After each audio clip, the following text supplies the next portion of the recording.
Hey, good day, family. I'm coming at you today. As you probably already heard, about the guy, General Langley, being replaced by this new guy named Anderson. And it says that, from what I looked into, was the fact that he's well known for airstrikes.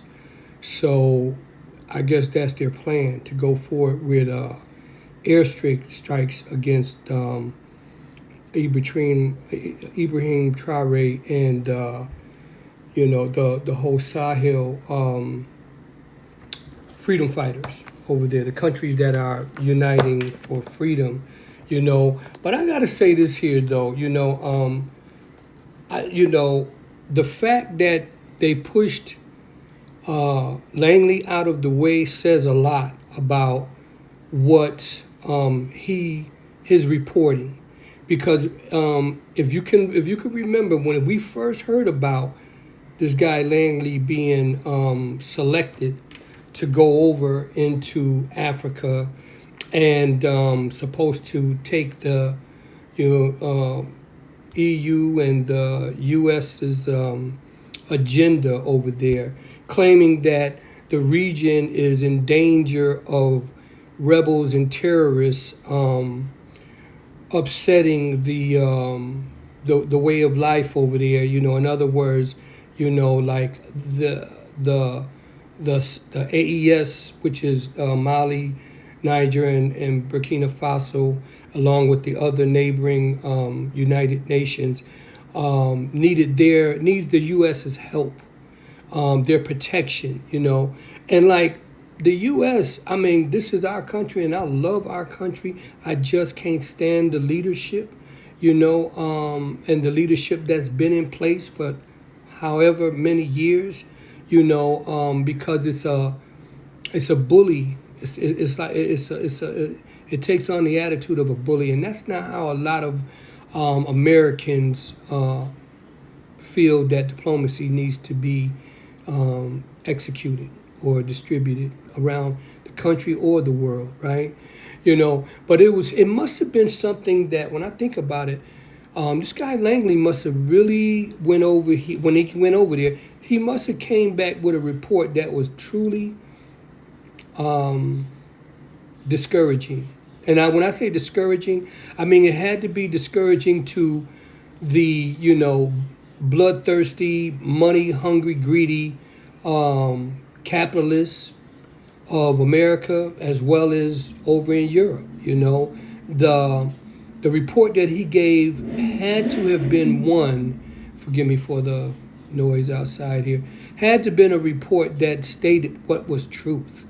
And what the truth is, when we look into what Traore has done over in Africa, he has literally turned that whole region around, where there were primarily dirt roads, where the travel was upended because of giant potholes and mud holes, that you could hardly ever get to your destination if your car didn't, break down.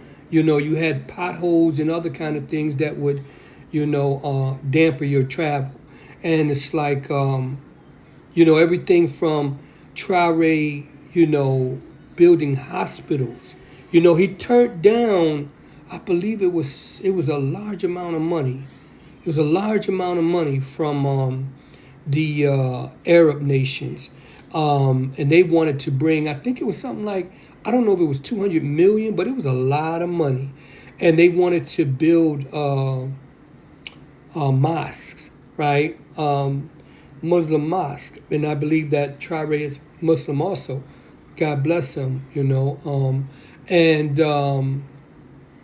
he turned that down. And what he preferred for his people, he told the young Arab king over there, that the prince, I think it is, that he would rather have money for schools for his people, as well as hospitals for his people. He talks about money that help to build their economic plight to a higher level, and that might have was a slap in the face to the Arab people, their offering, but it kind of like it's common sense when people are hungry. The last thing that they're thinking about is building churches when they don't even have a real home for themselves, right?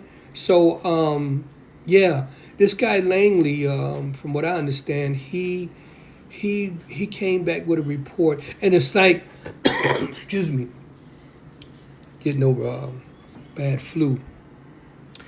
But from what I can also understand is that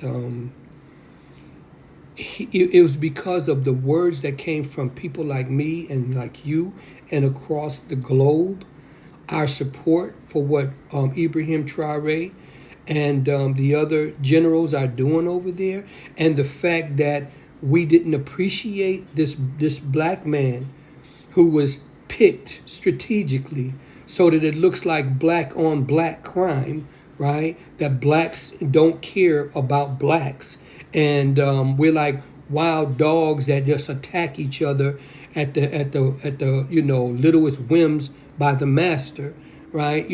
He turned it around, and that there is history, people. That's history, because not even Obama, he did do the American Care Act, which we call Obamacare, and that helped really millions, over 50 million people. And he does some other things, but the biggest crime that he did was when he went against Muammar Gaddafi. Instead of him looking at the progress that he was making, he cowed down to the powers that be, the greedy bastards of Europe and America. Yeah, this is Obama, right? And he was just like their little fucking slave, excuse my language, their slave, their lapdog that went and attacked his own brethren. And his bloodline is directly connected to Africa. So, when we speak proudly of Barack, he did better than most other presidents when it came to health care, but he still was a coon, for the powers that be, the same ones that want to invade Africa right now. Now, this new guy, Anderson, we have to put out the same energy, and I pray that Burkina Faso and those regional countries that's down with them, as well as the military might that is being contributed from China and Russia, Putin, that it is enough to win their battles, because at this point, America is, is that bully, but bullies don't like to be embarrassed. Bullies don't like to be shamed, and bullies don't like to be told that they're wrong. So they're going to come even harder now. And the thing about it, we are in a place, we are right now, I always bring God into it, right? Because right now we are truly about to witness the battle, the prophetic battle in real time of David and Goliath, okay? And, you have to make your faith bigger than your fears. A lot of times when our backs are up against the wall, and I know Traore got the heart of a lion, truly. Him and those people over there. It takes a lot of courage to stand up to the greatest army, to a couple of the greatest armies in history, right? And say no, But we have to give out that same energy that we gave out before, and let this guy Anderson know that he needs to do exactly what Langley found out was, on a spiritual level, he had to become righteous and tell the truth. And the truth, this is the time of truth, whether it's in America or across the world. God is showing that truth outweighs the best dressed up lie that they can put forth. So we just sit back, watch, keep praying, stay active, because our prayers is what helps, him from a distance. Spirit has no distance. Spirit is right wherever it needs to be. So let's continue to do our part, praying for Ibrahim and Sahel, AES countries. God bless until the next time.